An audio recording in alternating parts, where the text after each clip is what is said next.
it is Charlie Rocket here. I know that normally I make my comic book reviews every other Thursday, but I just finished reading The Mighty Thor, Lords of Midgard, which is volume 2, and I'm super extra hype, so let's get to it.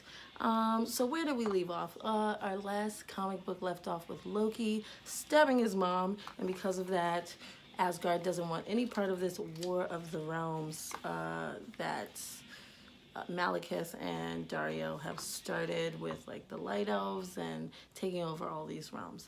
So here we are, starting in volume 2. Dario, who is CEO of Roxxon, is meeting with Loki and telling Loki, hey, look, I have this good deal going with Malekith, but I'm still just a human. Even though I have the best, like, security on Earth, we're not on Earth right now, and I feel like it's not cutting it. I need better monsters. So Loki was like, look, let me tell you a story because I can help you out. And he tells this long story about a Viking named Bodolf the Black who would fight and win every battle, but it is because he would pray to Thor and Thor would come down and help him. Eventually he becomes jealous of Thor because Thor is actually winning the fights and not him, so he decides not to pray to Thor anymore. And he loses the battle because the other team prays for Thor and Thor helps them. So because of that, he learns that he needs to pray to the gods, but he decides to pray to Loki instead now. And Loki was like, yay! And Loki sent him on this big journey to go see a dragon, drink the dragon's blood, and become super strong. And so he did that. He went on that journey, he did all this stuff, and he becomes this huge monster, which is very Hulk-like. Like, he even spoke in third person. He would say things like Bodolf Smash. He said puny god at one point. And he would say Bodolf strongest there is, which is very clearly a lot of Hulk lines. So it was very interesting how similar the two are, but completely different background stories, I guess. So when other people would pray to Thor to help them, he was able to defeat Thor over and over and over again. So eventually Loki's hyping him on during a fight and he's like, just kill Thor already, like, hurry up. And Bodolf gets mad because he's like, you're not in charge of me, Loki, just because you gave me these powers.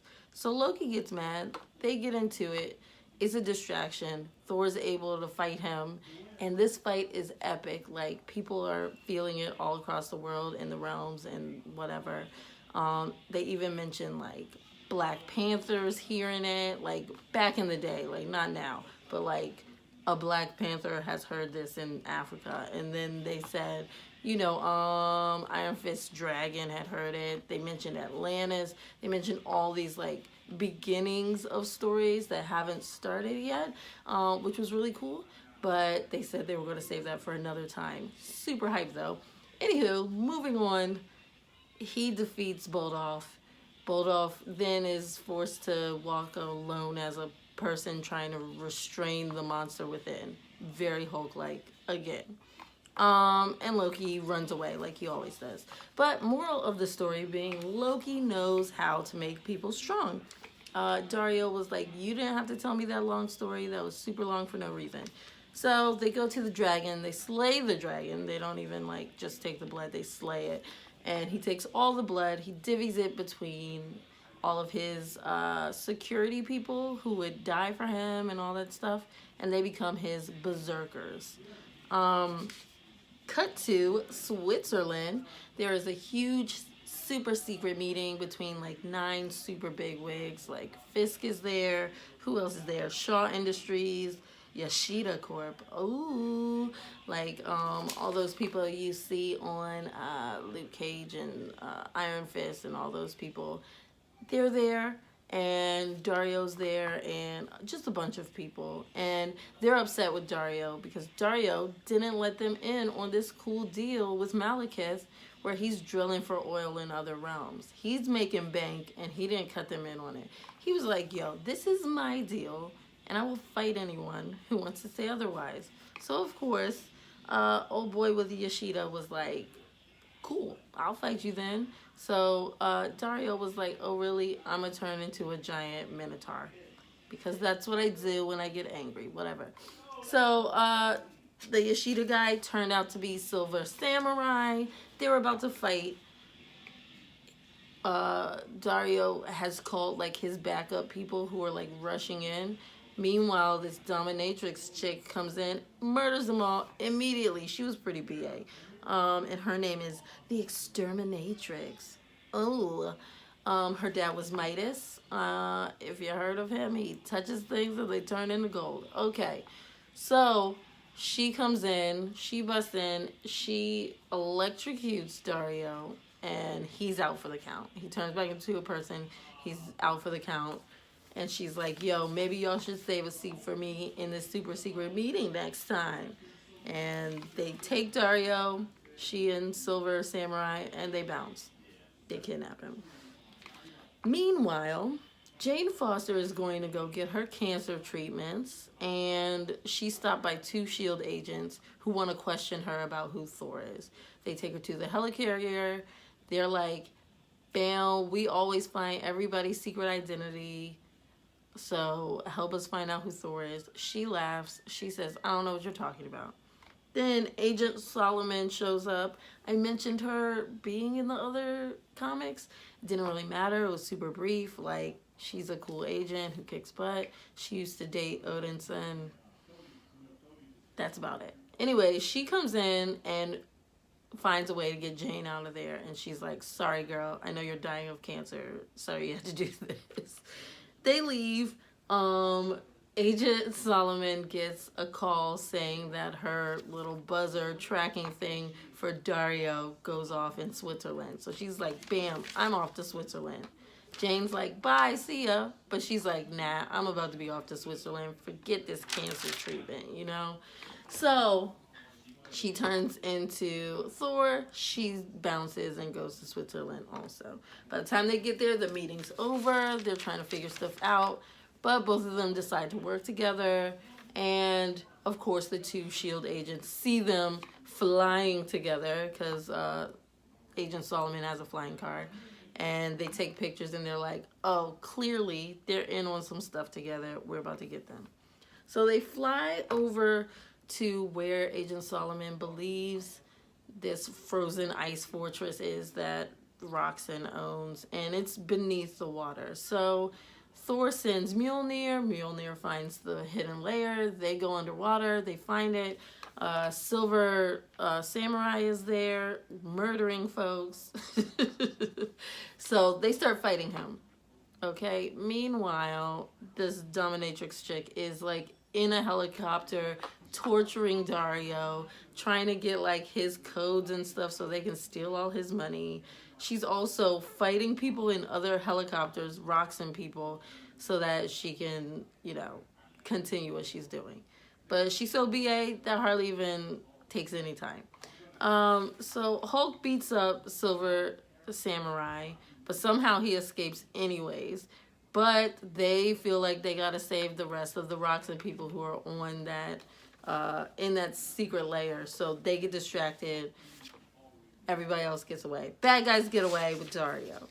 They have to save Dario because he has this plan in place where if something happens to him, his little floating island where he keeps his corporation and everything will self-destruct on New York and destroy all of New York. So they've got to save the people.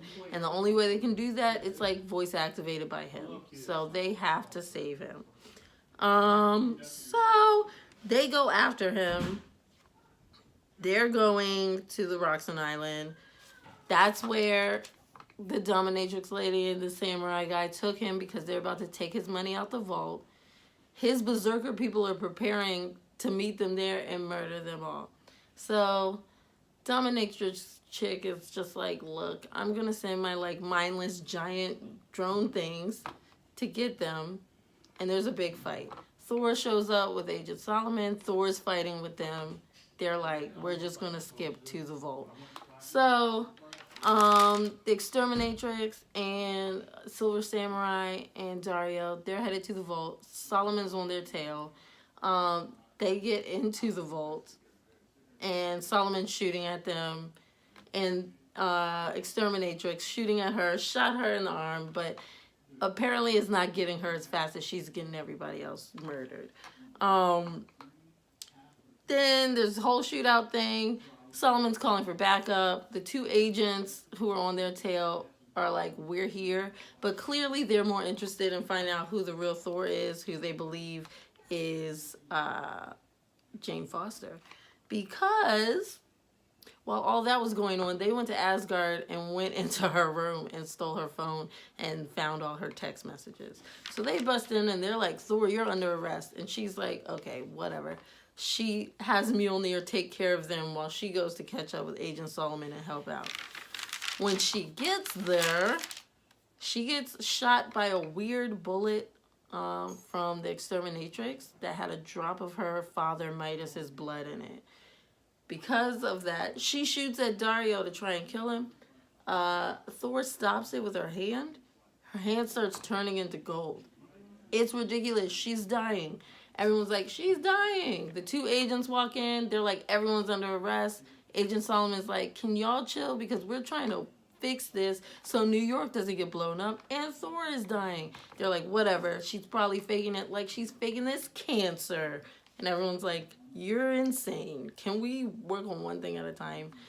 So everyone's flipping out on each other. Then there's a big bright light. It's the Rainbow Bridge. Who's coming over the Rainbow Bridge? Jane friggin' Foster. How can it be, guys? I was like, how? How? And Jane Foster was like, I'm here to help. I'm here because Thor's dying. I saw from up there. Heimdall saw it, sent me through the Rainbow Bridge. I gotta help get this bullet out. I was like, what? So, meanwhile, the whole place is going crazy. People are flipping upside down. All this stuff is happening. So, Jane Foster bends over to Thor. Thor's like, how are you here? What's happening? And she's like, just tell me what to do because you're a doctor. And if you think what to do, I'll know it in my mind. And then I can do it and I can help you. So they start doing that. She's able to get the bullet out. Thor's confused. She's like, what's going on? I'm confused. I'm like, what's going on? Agents were shocked. They had never been wrong about somebody's secret identity before. So, anywho, moving forward, Thor was fine. They fight everybody. It's a big, huge fight. They're able to get everybody off of the island, and Thor just sends the island to the sun because that's what they did instead of fixing the bomb. Like, and the island just melts. So from there, they arrest Exterminatrix. They're about to arrest Dario, but all his lawyers show up and get him out of it somehow. They arrest Silver Samurai, and everyone's confused and trying to ask Jane questions. They were like, well, what about those dirty text messages we saw on your phone to Captain America? I was like, what? And she was like, that's none of your business. Anywho, so the agents leave. Everybody leaves. It's just Agent Solomon, Thor, and Jane Foster. So then Jane Foster tries to leave, and Thor's like, nah, you can turn into yourself now and reveal yourself. I'm fine with Agent Solomon knowing she's been cool. And Jane Foster turns into Mjolnir. Bam! It was Mjolnir all along. Like, what the heck? So then Agent Solomon's like, so Jane Foster is a hammer? And then Thor's like, no, I'm Jane Foster. She takes off her helmet. She's Jane Foster.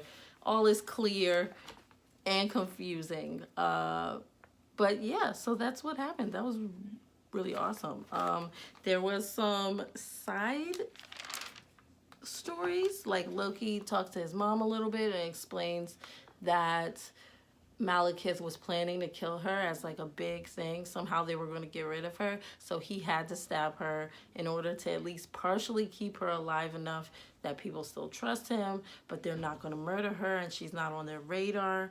There was also a story about a light elf named Sir Ivory Honeyshot who was kicking ass and taking names, but he sent a butterfly message, just like on Miraculous Ladybug. But anyways, a butterfly message to Screwbeard to restart the League of Realms so that they can handle some business. So that's exciting. And Volume 3 is going to be Thor, the Asgard Shi'ar War. So I hope to see what happens next, because after all of that stuff happened, there was just a story about the birth of Mjolnir and how it's like forged for Odin, and there was a huge storm that Odin fought, and he pushed the storm into what became the hammer, and how Thor was so interested in it and ended up getting the hammer. And it's, everybody knows Odin like made it so that only somebody who's worthy could lift the hammer, and blah blah blah. So the long story after this story that had nothing to do with anything, and just kind of made me lose my hype a little, but it was super hype. I was like, Mjolnir, you did that? And Thor tried to play it off like she knew it could do that the whole time. But anywho, that is my lovely review. It was amazing. The artwork was pretty amazing. All of the like random side stories, like about the Vikings and about Mjolnir, I didn't really like the artwork for that much, but the artwork through the rest of this and all the other comics was really good. I really love all the Exterminatrix like art.